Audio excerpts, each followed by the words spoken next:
All right, the country is reacting. This is going to be a moment. Protests are erupting across the country, in the halls of the Capitol today. One person who felt compelled to share her story is actress and activist Alyssa Milano. Now, she was last Thursday, she was present when Judge Kavanuagh and Dr. Ford were testifying. She joins us now. Thank you for doing so. I appreciate it. Thank you for the opportunity. All right, so how do you assess where we are in a moment right now? What is at stake? And what are the sides as you see it? Well, I think everything's at stake right now. And I want to remind everybody that this was a candidate that was a bad choice even before the allegations came out. Kavanaugh has proven from his writings and his rulings that he was anti-women's freedom of choice, anti-immigration, anti-LGBTQ community, anti-environment. The only thing he seems to be for is the Second Amendment, and that was proven by the amount of millions of dollars the NRA put behind him. And also, I want to remind people, this is the guy that said numerous times that he does not feel that a sitting president should have to deal with the burden of being investigated. True. And true. But let's qualify it a little bit, because before we got to Christine Blasey Ford and Ramirez, and you could argue Swetnick. I know that she wasn't put into the mix with the FBI, but before I think Swetnick needed to be involved in that, but she wasn't. And I think it's Either a shame. way, she wasn't. Correct. And Avenatti says he has a declaration from a corroborating witness. That's all going to have to wait for another day. But before we got to these allegations and his performance and behavior at the testimony, he was doing okay, Alyssa, because largely it came down to politics. If you're from a certain political disposition, you're okay with his rulings. If you're from a different one, you don't. And that's politics. That's elections. That's consequences. So it was really these allegations and how they were handled by him that changed the metrics. So now the question that's in the air is no longer about executive privilege or even about settled law and whatever that means to him about Roe v. Wade. It's about temperament. Are you okay with that as a basis of analysis? I am not okay with his temperament, and I sat in the room, so I actually could feel his rage throughout his testimony, and I felt like he was acting as though he was a political operative. He was very volatile. I've said numerous times, if a woman had acted like that during a line of questioning, she would have been considered unhinged.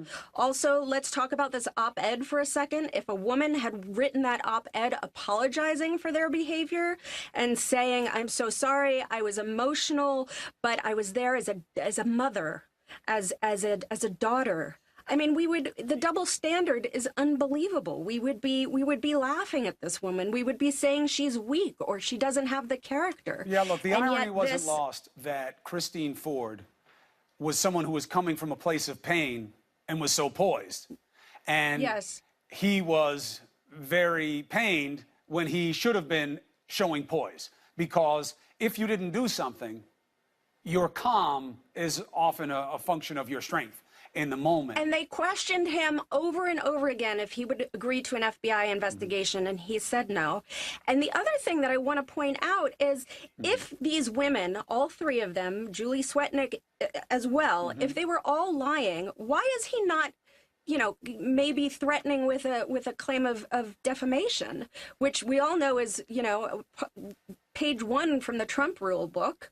Why is he not coming out and saying, you know what, I'm going to sue these people for saying this because I'm falsely being accused? There's none of that going on right now. Fair point. And women of course, he may see the reward and satisfaction as getting the seat on the bench. Let me ask you a couple more things while I have you. One's about politics. Please.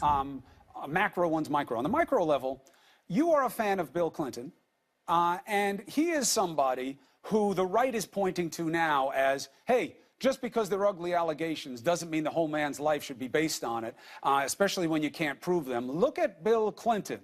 He was accused of a lot of ugly things. Some of it he had to admit. And yet people were fine with him and saying you have to judge him by more than him at his worst. Should Kavanaugh get the same benefit of the doubt? No, and I don't think Bill Clinton should have gotten that benefit of the doubt in hindsight. Really? I think that as a nation, we were in a different time. I think that women were continually being silenced. And I think we gave him the benefit of the doubt, and we probably should have investigated the allegations against him as well. And I do believe that this is not about partisan politics to me. This is about humanity. And we have to, even though this process is so uncomfortable for everyone, we really have to look at it, look at where we want to be, who we want to be as a nation, and really examine this in a non-political way, but just in a human way. I think it's vital that we get past this and get to the result, which is something that we're all looking for, which is, you know, a just world with equality for women.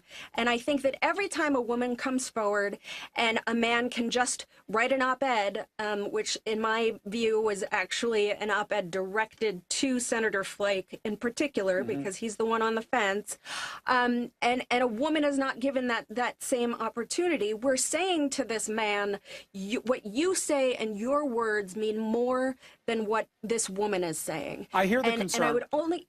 I hear the concern. I would only add... Go ahead, add your word. Please, finish your point. I would just only add that I know that there are senators that are on the fence right now, and I totally understand it. And I think the senators that are on the fence because they do care, because they care tremendously. And my thought to them would be, you have to show us that you care about us by your vote, not just by your uncertainty. Alyssa Milano, I want to ask you to do me a favor. I got to go right now. Anything. But after this happens, the idea that being heard and respected is the new empty phrase like thoughts and prayers. And someone brought that up to me today, and I'm worried about that because of all of the things we want to make sure we don't let slip away as progress with our culture. Let's see how this turns out. And then please come back on the show and let's figure out what the result means. Will you do that? I would love to. Thank you so much for the opportunity. Alyssa Milano, thank you very much. Have a good night. All right, so Kavanuagh admits he was emotional last Thursday, more than he should have been. I said things I shouldn't have said a few times. Promises, if confirmed, he will be an independent and impartial judge.